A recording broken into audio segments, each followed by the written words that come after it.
You don't shy away from, in your work, philosophical implications. And I think that's very important today more than ever.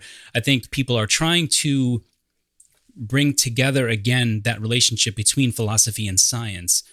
And I think that's actually probably where we produce our best science, believe it or not. This is just me personally, is when you add a philosophical element to it of thinking about how this relates to the human experience and what it means for the human experience.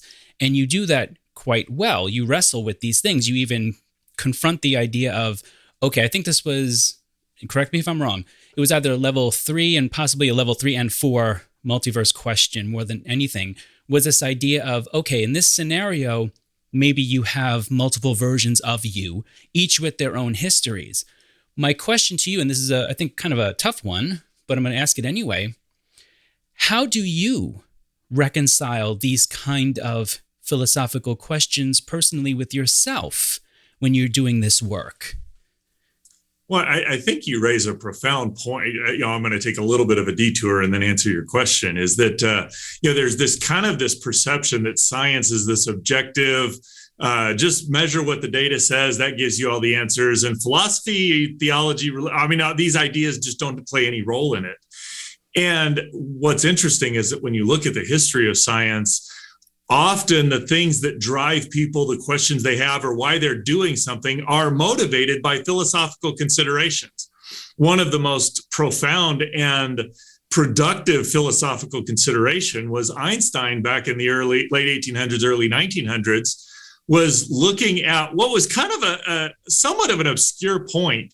And that obscure point was that if you did things in a Galilean or Newtonian framework, when you moved faster, things changed a certain way. But if you dealt with things from an electromagnetic standpoint or a Maxwellian standpoint, as you moved, things changed in a different way.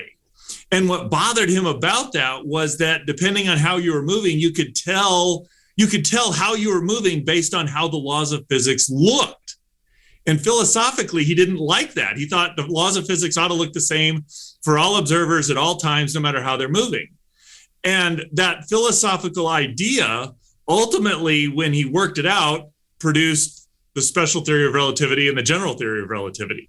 So this idea that philosophy and theology don't play any role, that just really, it's a non-starter when you look at the history of science. But as for how I do it, I mentioned I'm a Christian. And one of the things that what I love about science is that it is committed to a pursuit of truth, that you can have all sorts of great ideas, but ultimately the ones that are true or worth continuing to investigate are the ones that align with what we measure in the universe.